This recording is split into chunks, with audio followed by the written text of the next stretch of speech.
ख्रिस्त में प्यारे भाइयों एवं बहनों, एक बार किसी ने फूल से पूछा, आपने तो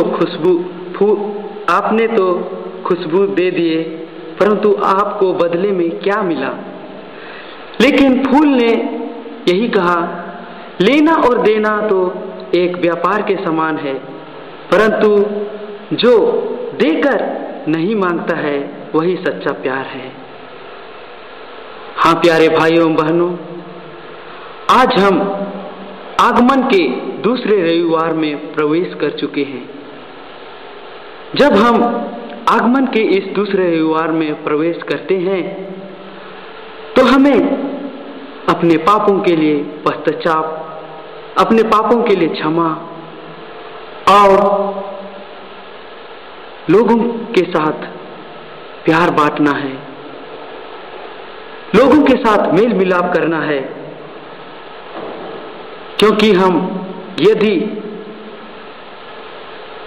इस मतलब से हम आगे बढ़ते हैं, लोगों के साथ प्रेम बांटकर, हाथ से हाथ मिलाकर यदि हम जाते हैं, तो हमें किसी प्रकार की मुसीबतें नहीं आती है। आज के तीनों पाठों में प्रभु हमसे कहते हैं, तुम मेरे पास आओ, मैं तुम्हें विश्राम दूंगा। आज के पहले पाठ में नबी ईसायास कहते हैं, निर्जन प्रदेश में प्रभु का मार्ग तैयार करो, हमारे ईश्वर के लिए मैदान में रास्ता सीधा कर दो।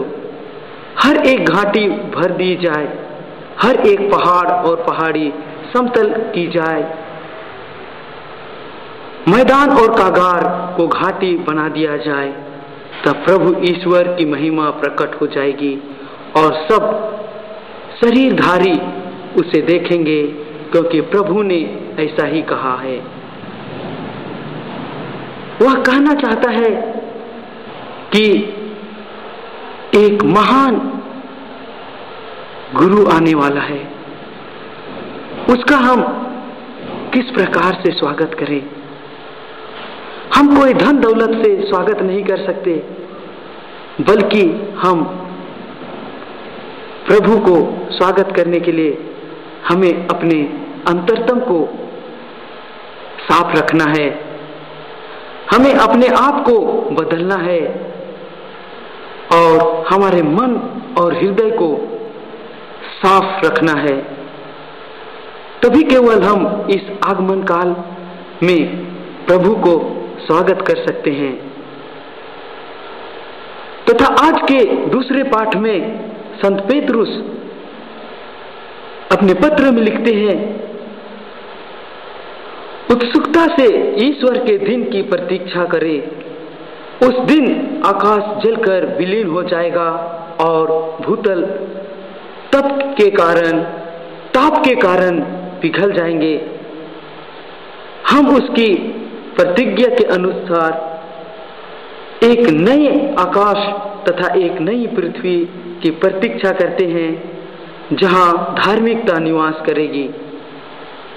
अर्थात जब हमारे बीच में प्रेम और दया की भावना होगी, हम सब मिलकर एक दूसरे के साथ मेल मिलाप होकर विचार एक दूसरे के साथ प्यार करते हैं, तभी केवल हम प्रभु के बताए हुए सही रास्ते पर चल पाएंगे।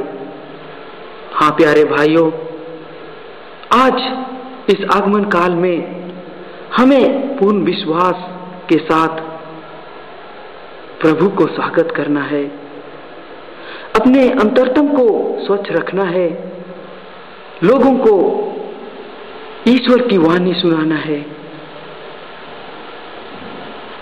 क्योंकि ईश्वर के शब्द में ही अनंत जीवन है। प्रभु यीशु कहते हैं, मेरे पास आओ, मैं तुम्हें विश्राम दूंगा, मैं तुम्हें अनंत जीवन दूंगा, क्योंकि मैं सच्चा प्रभु हूं। वे हम सबको बुलाते हैं, हर एक को बुलाते हैं, और वे सच्चाई पे चलने के लिए हमें प्रेरित करते हैं। वह हमसे धन दौलत नहीं मांगते हैं, लेकिन जो मनुष्य एक दूसरे से प्यार करता है, एक दूसरे से मेल मिलाप करता है, वही प्रभु चाहते हैं। हाँ प्यारे भाइयों, आज के सुसमाचार में संत मार्कुस हमें बताते हैं कि हमें किस प्रकार से जीवन जीना है। वे कहते हैं, मैं अपने दूत को तुम्हारे आगे भेजता हूं, वह तुम्हारा मार्ग तैयार करेगा। निर्जन प्रदेश में पुकारने वाले की आवाज प्रभु का मार्ग तैयार करेगा। संत यूहन्ना बपतिस्ता निर्जन प्रदेश में प्रकट हुआ, पापों की क्षमा के लिए पश्चाताप की बपतिस्मा का उपदेश देता था। यरदन नदी में लोग बपतिस्मा ग्रहण करते थे। यूहन्ना ऊंट के रोमों का कपड़ा पहने, कमर में चमड़े का पट्टा बांधे रहता था। उसका भोजन साधारण सी टिड्डी और मधु का रस। वे कहते थे, जो मेरे बाद आने वाले हैं वह महान है, वह शक्तिशाली है, मैं तो उसका जूते का फीता खोलने योग्य भी नहीं हूं।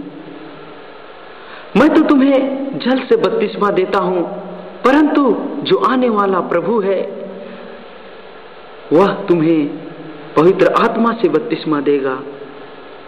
अर्थात वे प्रभु यीशु के बारे में कहते थे कि वह जो आने वाला है वह शक्तिशाली है। हाँ प्यारे भाइयों, प्रभु यीशु ख्रिस्त एक गरीब परिवार में जन्म लिया और वह गरीब परिवार में रहकर हम लोगों को शिक्षा दी। वह गरीब परिवार में रहकर पला बढ़ा और लोगों को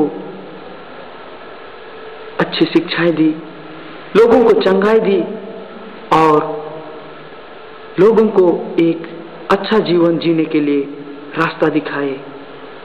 आज हमें प्रभु हमारे बीच आते हैं तो हमें अपने आप को, अपने अंतर आत्मा को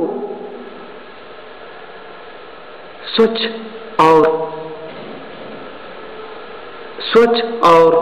पूर्ण रूप से अपने आप को पवित्र करना है, क्योंकि प्रभु यीशु हमारे हृदय में आने वाले हैं, हमारे अंतरात्मा में आने वाले हैं। तो आइए, जब हम इस आगमन की घड़ी में हैं, प्रभु से हम प्रार्थना करें, वह हमें शक्ति दे, वह हमें बल दे, ताकि हम उसके साथ आगे बढ़ सके, क्योंकि प्रभु सबसे महान है।